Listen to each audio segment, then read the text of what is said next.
Scientific way के साथ अनार्य Bharat channel दुनिया को समझने का आपका नजरिया बदल देगा। लाल वाले सब्सक्राइब के बटन को दबाएं, लेटेस्ट अपडेट पाने के लिए बेल आइकन को भी दबाएं। धर्म के बिना विज्ञान लंगड़ा है और विज्ञान के बिना धर्म अंधा है। आइंस्टाइन का ये कथन दुनिया भर के तमाम धार्मिक गिरोहों के लिए अमृत वाक्य बन चुका है। आइंस्टाइन के इस अधूरे वाक्य के आधार पर सभी धार्मिक गिरोह दावा करते हैं कि बड़े बड़े वैज्ञानिक भी धर्म और ईश्वर की सत्ता को स्वीकार करते हैं। इन महान वैज्ञानिकों के बारे में ये लोग ऐसे ऐसे झूठे दावे करते हैं जिन्हें पढ़कर पढ़े लिखे लोग भी भ्रमित हो जाते हैं। ऐसे ही हजारों झूठे दावों में एक दावा ये भी है कि सभी बड़े वैज्ञानिकों ने ईश्वरीय सत्ता को स्वीकार किया है, यानी सभी बड़े वैज्ञानिक आस्तिक थे। इसी क्रम में ये लोग आइंस्टाइन के साथ Galileo, Copernicus, Newton, Darwin, Stephen Hawkins तक को अपनी थोथी धार्मिक मानसिकता का हिस्सा बनाकर विज्ञान को धर्म का गुलाम बनाने की कोशिश करते हैं, जबकि ऐसा बिल्कुल नहीं है। क्योंकि जिन बड़े बड़े वैज्ञानिकों को आस्तिकता की परिधि में फिट करने की कोशिश की जाती है, वे सभी लोग विशुद्ध तौर पर नास्तिक ही थे। इन महान वैज्ञानिकों के धार्मिक विचार क्या थे, इस विषय पर बात करने से पहले हमें नास्तिकता के इतिहास को समझना होगा। नास्तिकता ईश्वर के अस्तित्व का विरोध भर नहीं है, बल्कि हर युग में नास्तिकता की अवधारणा अलग अलग रही है। पाणिनि ने अपने सूत्र में नास्तिकता की जो परिभाषा दी है, उसके अनुसार अस्ति नास्ति दिष्टम मति, परलोक की सत्ता को न मानने वाला नास्तिक है। जबकि वेदों को ही ज्ञान का प्रमाणिक स्रोत मानने वाले स्मृतिकारों के अनुसार नास्तिको वेद निंदक, यानी जो वेद को नहीं मानते या उसकी निंदा करते हैं, वे नास्तिक हैं। बाहर के देशों में नास्तिकता का इतिहास उतना परिपक्व नहीं रहा जितना कि भारतीय संदर्भ में देखने को मिलता है। चार्वाक और लोकायत दर्शन ने नास्तिकता को एक जीवन शैली के रूप में स्थापित करने का प्रयास किया। इसी परंपरा में आगे ईसा पूर्व की 6ठी सदी में वर्धमान महावीर और तथागत बुद्ध ने नास्तिकता को मानवीय मूल्यों के साथ पिरोकर उसमें नैतिकता, सदाचार, न्याय और समानता के गुणों से सजाकर अनिश्वरवाद को मानव विकास में उपयोगी समझा और प्रचलित धर्मों को खारिज करते हुए नास्तिकता पर आधारित एक वैकल्पिक और तर्कसंगत मार्ग तैयार किया। बाहर के देशों में नास्तिकता और आस्तिकता के बीच का संघर्ष मध्यकाल से दिखाई देता है और धर्म और विज्ञान का ये शुरुआती टकराव चर्च की स्थापित मान्यताओं को चुनौती मिलने से शुरू होता है। हालांकि बाइबिल को चुनौती देने वाले शुरुआती वैज्ञानिक पूरी तरह ईश्वरीय सत्ता को चुनौती देने वाले नास्तिक नहीं थे, बल्कि उनकी खोजों का बाइबिल के सिद्धांतों के विरुद्ध होना ही उस दौर में उन्हें नास्तिक साबित करने के लिए काफी था। वैसे ही जैसे किसी दौर में वेदों की निंदा करने वालों को नास्तिक माना जाता था। बाइबिल की मान्यताओं को चुनौती देने वाले ऐसे नास्तिकों में सबसे बड़ा और सबसे शुरुआती नाम कोपरनिकस का है। कोपरनिकस के शोधों से भी बाइबिल की मान्यताओं को चुनौती मिली तो उन्हें भी धर्म विरोधी घोषित कर देश से निकल जाने की सजा मिली। जियोर्दानो ब्रूनो को बाइबिल और चर्च की अवहेलना की ऐसी घोर सजा दी गई जिससे कि और कोई बाइबिल के विरुद्ध ना जा सके। उन्हें जिंदा जला दिया गया। लेकिन सत्य का दम घोटने की चर्च की मानसिकता को चुनौती देने वाले महान दार्शनिक, वैज्ञानिक और शोधकर्ता डरे नहीं, आगे बढ़ते चले गए। जियोर्दानो ब्रूनो के हश्र के बाद बहुत से वैज्ञानिकों ने बीच का रास्ता निकाला। वे खुले तौर पर नास्तिकता की अभिव्यक्ति से बचते रहे और कई बार उन्होंने खुद को आस्तिकता के करीब दिखाने की कोशिश भी की। इसलिए कई वैज्ञानिकों की बातों में विरोधाभास देखने को मिलता है। बहुत से वैज्ञानिक खुले तौर पर बाइबिल की बखिया उधेड़ने से बचते रहे, फिर भी उनके प्रयोगात्मक कार्यों से चर्च की सत्ता को चुनौती मिलती रही। गैलीलियो गैलीली, जिन्होंने अपनी दूरबीन के प्रयोगों से बाइबिल की इस अवधारणा को खारिज कर दिया था कि पृथ्वी ब्रह्मांड का केंद्र है, और इस अपराध के लिए उन्हें कारावास की सजा मिली।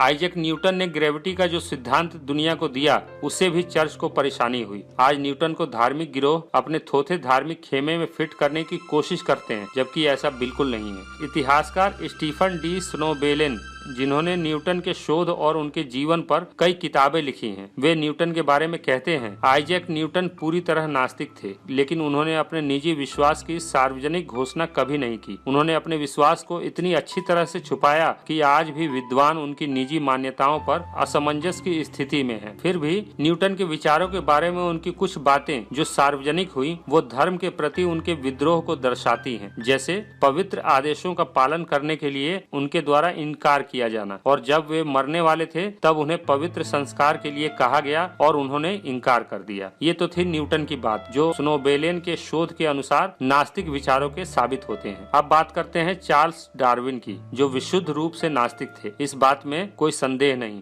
फिर भी उनके कुछ शुरुआती विचारों से उन्हें आस्तिकता के पैमाने में फिट करने की नाजायज कोशिश की जाती है। वैसे धर्म के बारे में खुलकर बोलने से डार्विन पूरी उम्र बचते रहे। इसके बावजूद उनके लिखे कई पत्रों और उनकी कई किताबों में ईसाईयत के प्रति उनके विरोधी विचार साफ नजर आते हैं। अपनी जीवनी में डार्विन ने लिखा था, जिन चमत्कारों का समर्थन ईसाईयत करती है उन पर यकीन करने के लिए किसी भी समझदार आदमी को प्रमाणों की आवश्यकता जरूर महसूस होगी। उस समय का इंसान हमारे मुकाबले कहीं ज्यादा सीधा और अनजान था जब इन चमत्कारों के बारे में बताया गया था। बाइबिल के बारे में डार्विन ने कहा था, इस किताब में लिखे वर्णन और चमत्कारों की कहानियों में भी मुझे विरोधाभास नजर आता है। जैसे जैसे इन विरोधाभासों का प्रभाव मुझ पर बढ़ता गया, ईसाईयत पर से मेरा विश्वास भी उठता चला गया। वक्त के साथ डार्विन जैसे जैसे अपना शोध आगे बढ़ाते गए, धर्म में उनका भरोसा कम होता चला गया। बताया जाता है कि डार्विन ने अपनी बेटी एनी की मौत के बाद पूरी तरह से खुद को अपने शोध कार्यों में झोंक दिया था। इसी दौरान धीरे धीरे बाइबिल और जीसस पर से उनका विश्वास उठता चला गया। 24 नवंबर 1880 को लिखे एक ऐतिहासिक पत्र में उन्होंने लिखा था, मुझे आपको यह बताने में खेद है कि मैं बाइबिल पर भरोसा नहीं करता। यही कारण है कि मुझे जीसस क्राइस्ट के ईश्वर की संतान होने पर भी विश्वास नहीं है। अब बात करते हैं अल्बर्ट आइंस्टाइन की। उनका एक वक्तव्य तमाम धार्मिक गिरोहों के लिए संजीवनी बन गया। Science without religion is lame, religion without science is blind. ज्ञान की धारा अज्ञानता से ज्ञान की ओर बढ़ती है। इसलिए बहुत से महान नास्तिकों को आप देखेंगे कि उनका प्रारंभ आस्तिकता से शुरू होकर नास्तिकता की ओर गया। आइंस्टाइन भी ऐसे ही एक महान वैज्ञानिक थे जो प्रारंभ में आस्तिक ही थे और जैसे जैसे वे ज्ञान के उच्चतम स्तर को हासिल करते गए वो नास्तिकता की ओर बढ़ते चले गए। उनके इस प्रचलित वक्तव्य को समझने के लिए उस वक्त की पृष्ठभूमि को समझना जरूरी है। ये पंक्ति उनके एक भाषण का हिस्सा है जो उन्होंने 9 सितंबर 1940 को न्यूयॉर्क में हुए यहूदियों के धार्मिक सेमिनार के लिए तैयार किया था। ये वो दौर था जब पूरी दुनिया द्वितीय विश्व युद्ध की भयंकर वेदना झेल रही थी। ये पंक्ति उनके पूरे भाषण की आखिरी लाइन है। उनकी इन लाइनों को पूरे संदर्भ के साथ ही देखा जाना चाहिए। उन्होंने कहा था, हालांकि धर्म जीवन के लक्ष्य को निर्धारित करने का जरिया हो सकता है और इसके लिए उसे विज्ञान के मार्गदर्शन की जरूरत भी नहीं है, फिर भी हमें यह समझना होगा कि धर्म द्वारा जीवन के निर्धारित लक्ष्यों की प्राप्ति में विज्ञान का क्या योगदान होगा। लेकिन विज्ञान और इसके सिद्धांतों के साथ वही खड़ा हो सकता है जो सच्चाई और समझ की आकांक्षा से पूरी तरह ओतप्रोत हो और भावना का यह स्रोत धर्म से ही पैदा होता है। इसके लिए इस संभावना में भी विश्वास की जरूरत है कि सृष्टि के अस्तित्व के लिए मान्य नियम कितने तर्कसंगत हैं। मैं इस गहन विश्वास के बिना एक सच्चे वैज्ञानिक की कल्पना भी नहीं कर सकता। अगर अपनी इस अवधारणा को मैं एक पंक्ति में व्यक्त करूं तो मैं कहूंगा कि धर्म के बिना विज्ञान लंगड़ा है और विज्ञान के बिना धर्म अंधा है। उनके इस वक्तव्य के बाद दुनिया भर में आइंस्टाइन धार्मिक गिरोहों के हीरो बना दिए गए, क्योंकि उनकी इस बात से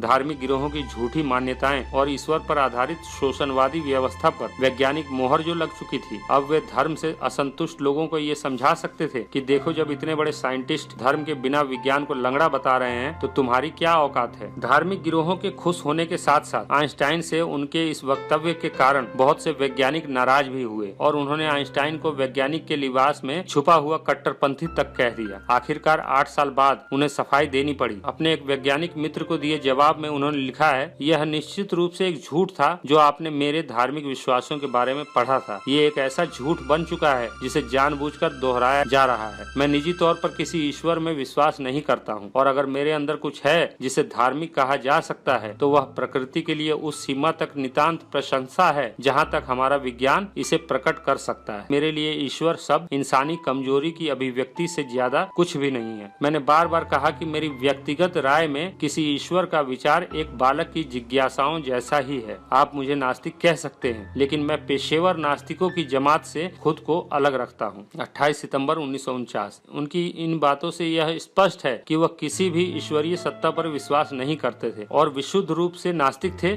और नास्तिक ही मरे। ये है वैज्ञानिकों के आस्तिक होने का सच। ईश्वर और धर्म के विषय में स्पष्ट राय रखने वाले स्टीफन हॉकिंस ने बहुत ही स्पष्टता से ईश्वर और धर्म का खंडन किया है और उन्होंने अपनी इस बात को अपनी किताबों के साथ साथ सार्वजनिक स्थानों पर भी कई बार निडरता पूर्वक व्यक्त भी किया है। फिर भी कई धार्मिक गिरोह उन्हें भी अपने घृणित धार्मिक प्रोपेगेंडे में फिट करने की जुगत ढूंढने में लगे हैं और हो सकता है कि वे कामयाब भी हो जाएं, क्योंकि धार्मिक गिरोहों की गिरफ्त में फंसी हमारी शिक्षा व्यवस्था हमें एक जागरूक और तर्कशील मानव बनाने की बजाय धर्म का अंधभक्त बनाती है। इसलिए तथाकथित पढ़े लिखे दिखाई देने वाले लोगों का बौद्धिक लेवल इतना गिरा होता है कि वे धार्मिक बकवासों को भी सत्य मानकर उन्हें आजीवन ढोते हैं। इसी के परिणाम स्वरूप हमारे समाज में इतनी अराजकता, गरीबी, भूख, कुपोषण और भ्रष्टाचार का आलम दिखाई देता है, क्योंकि अंधभक्तों की संख्या वृद्धि से झुंड बनता है, समाज नहीं। ज्ञान, संवेदना और सहयोग की सामूहिक समझ से ही बेहतर समाज का निर्माण हो सकता है, जो मौजूदा धार्मिक व्यवस्था से कदापि संभव नहीं।